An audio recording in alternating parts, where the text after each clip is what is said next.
മുണ്ടക്കൈ ദുരന്തത്തിൽ ഹൃദയം നുറങ്ങുന്ന വേദനയിൽ പ്രവാസികളും പ്രിയപ്പെട്ട നൂറുകണക്കിന് പേരെയാണ് ഇവർക്ക് നഷ്ടമായത്.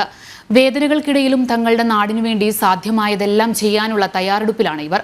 വീട് നഷ്ടപ്പെട്ടവർക്കായി 1 വർഷത്തെ താമസ സൗകര്യമടക്കം ഒരുക്കാനുള്ള പ്രവർത്തനങ്ങൾ തുടങ്ങിക്കഴിഞ്ഞു. ദുബായിൽ നിന്ന് ഷിൻ സെബാസ്റ്റ്യൻ തയ്യാറാക്കിയ റിപ്പോർട്ടിലേക്ക്.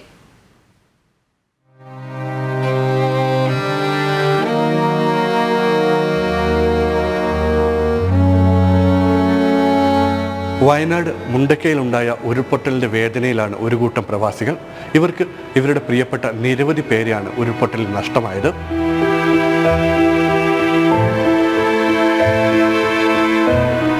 ഈ അപകടം ഉണ്ടാകുന്ന സ്ഥലത്തു നിന്ന് എന്ന് വെച്ചാൽ ഈ ചൂരൽമല എന്ന് പറയുന്ന ടൗണിൽ നിന്ന് ഒരു 50 മീറ്റർ മാത്രമാണ് ഞങ്ങളുടെ വീടുള്ളത്.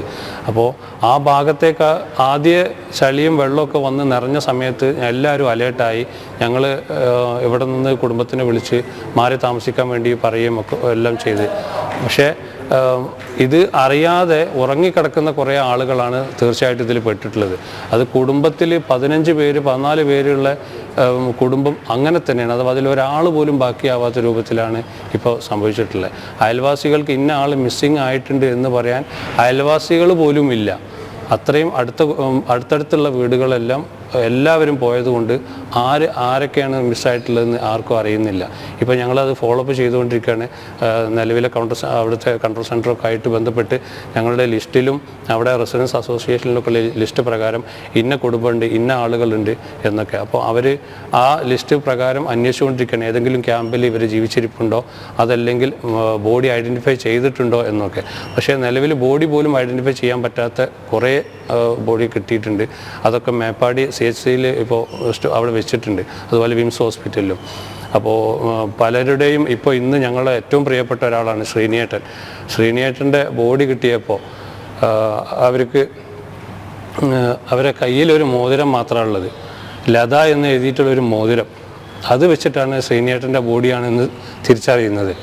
അപ്പോൾ അതുപോലെ ഒരുപാട് വൈകാര്യമായ ഒരു അവസ്ഥയിലാണ് ഞങ്ങളെല്ലാവരും ഉള്ളത്.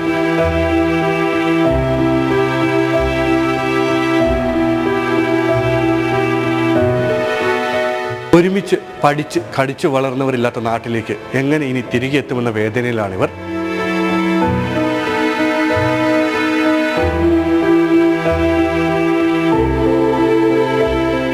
പ്രിയപ്പെട്ട ഒരുപാട് ഇപ്പോൾ മുൻപ് പറഞ്ഞ പോലെ ഞങ്ങൾ കൂടെ കളിച്ച് വളർന്ന് സംഘടനാപരമായിട്ടും അതല്ലാതെയും ഞങ്ങളെ നാടിനെ സംബന്ധിച്ച് പറയുകയാണെങ്കിൽ ജാതി മത രാഷ്ട്രീയ വ്യത്യാസം മറന്ന് എല്ലാവരും ഒന്നിച്ച് എല്ലാ രീതിയിലും സങ്കടത്തിലും സഹതാപത്തിലും എല്ലാവരും ഒന്നിച്ച് ഇടുകിച്ചേർന്ന് ജീവിക്കുന്ന ഒരു പ്രദേശവാസികളാണ് ചൂരൽമലയും മുണ്ടക്കൈയും പുത്തുമലയും അട്ടമലയും.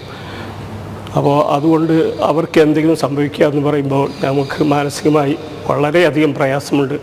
ഇനി ഇവിടെ നിന്ന് അവരുടെ മുന്നോട്ടുള്ള ജീവിതത്തിൻ്റെ ഓരോ മേഖലയും ഞങ്ങൾ ചിന്തിച്ച് നോക്കുമ്പോൾ ഒരു പിടുത്തവും കിട്ടുന്നില്ല. കാരണം ഇനി 0 മുതൽ തുടങ്ങും. കാരണം അവരുടെ ഒരു മനുഷ്യൻ്റെ ജീവിതത്തിലെ എല്ലാമായ ഒരു പാർപ്പിടം പോലും എല്ലാം തുടച്ചു നീക്കി, ജീവനടക്കം തുടച്ചു നീക്കി പോയിരിക്കുകയാണ്. ഇപ്പോൾ മീഡിയകളൊക്കെ പറയുന്നത് വളരെ 200, 300, 350 ആളുകൾ ആണ് എന്ന് പറയും. പക്ഷേ ഞങ്ങൾ മനസ്സിപ്പോഴും പറയുന്ന 1000-ൽ കൂടുതൽ ആളുകൾ ഇപ്പോഴും മണ്ണിൻ്റെ അടിയിലാണ്.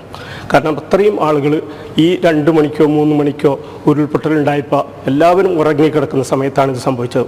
ഒരു കാരണവശാലും തന്നെ അവർക്ക് അതിൽ നിന്ന് രക്ഷപ്പെടുവാനുള്ള ഒരു സാഹചര്യം അവിടെ ഉണ്ടായിട്ടില്ല. അതുകൊണ്ട് തന്നെ ഇത്രയും ആളുകൾ മണ്ണിൻ്റെ അടിയിലാണ് എന്നുള്ളത് ഉറച്ചു വിശ്വസിക്കുന്നവരാണ് ഞങ്ങൾ.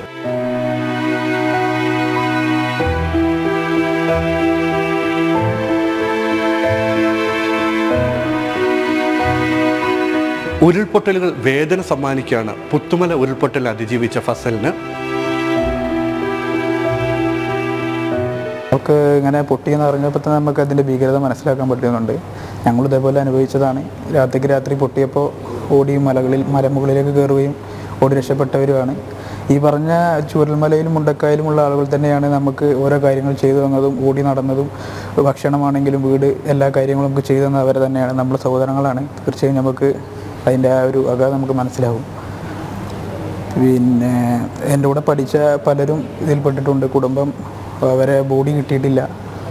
കുടുംബം അടക്കി ഇതിൽപ്പെട്ടിട്ടുണ്ട്. തീർച്ചയായും ഈ വിഷമത്തിൽ ഒന്നും ചെയ്യാറുള്ളൂ. വേദനയിൽ നിന്ന് മുക്തരായി അവർക്ക് തങ്ങളാൽ കഴിയുന്ന സഹായം എത്തിക്കാനുള്ള ശ്രമത്തിലാണിവർ.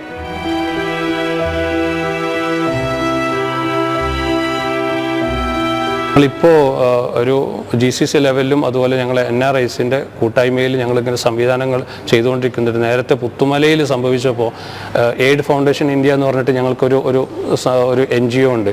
ആ NGOയുടെ കീഴിലായിട്ട് ഇവർക്ക് വേണ്ട പുനരധിവാസമാണ് ഞങ്ങൾ പ്ലാൻ ചെയ്യുന്നത്. കാരണം ഇവർക്ക് ഭക്ഷണമായിട്ടും വസ്ത്രമായിട്ടും ഇഷ്ടം പോലെ NGOകളും സംഘടനകളൊക്കെ ഇപ്പോൾ നിലവിൽ ചെയ്തു കൊടുക്കുന്നുണ്ട്. ഇത് കഴിഞ്ഞൊരു മാസം കഴിയുമ്പോൾ ഇവരൊക്കെ ക്യാമ്പിൽ നിന്ന് മാറ്റി സ്കൂളുകളൊക്കെ കാലിയാക്കേണ്ട സമയത്തേക്ക് അവർക്ക് വേണ്ട താമസം ഒരുക്കുക എന്നുള്ളത് വലിയൊരു ചാലഞ്ചാണ്.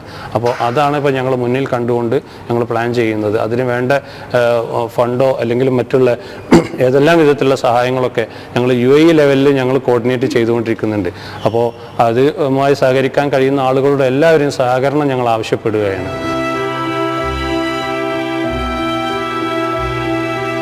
സഹായങ്ങൾ എന്ന് പറഞ്ഞാൽ ഈ 8000-ൽ അധികം പേര് ഇപ്പോൾ അഭയാർത്ഥി ക്യാമ്പുകളിലും ഉണ്ട്. അവർക്ക് ഇനിയുള്ള ജീവിതം സീറോയിൽ നിന്ന് തുടങ്ങണം. അവരെ പുനരധിവസിക്കുക എന്നുള്ളതാണ് ഞങ്ങളുടെ മുമ്പിലുള്ള ഏറ്റവും വലിയ ദൗത്യം.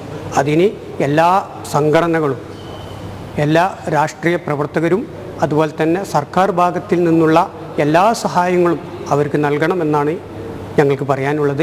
അതുപോലെ തന്നെ GCCയുമായി ബന്ധപ്പെട്ട് ഞങ്ങളുടെ പ്രവർത്തനത്തിൽ നിന്ന് ഞങ്ങൾ എന്ത് വേണമെങ്കിലും സാമ്പത്തികമായിട്ട് ഞങ്ങൾക്ക് കൊണ്ട് കഴിയുന്ന എല്ലാ രീതിയിലുള്ള പ്രവർത്തനങ്ങളും ഞങ്ങളെ സഹോദരങ്ങൾക്ക് വേണ്ടിയിട്ട് ഞങ്ങൾ ചെയ്തു കൊടുക്കാൻ ഞങ്ങൾ തയ്യാറാണ്. പ്രിയപ്പെട്ടവരെ നഷ്ടപ്പെട്ട വേദനയിലും തങ്ങളാൽ കഴിയുന്ന സഹായം മറ്റുള്ളവരിലേക്ക് എത്തിക്കുമെന്ന ദൃഢപ്രതിജ്ഞയിലാണിവർ. ദുബായിൽ നിന്ന് രഞ്ജിത്ത് പുലാശ്ശേരിക്കൊപ്പം ഷിൻ സെബാസ്റ്റ്യൻ, ജനം.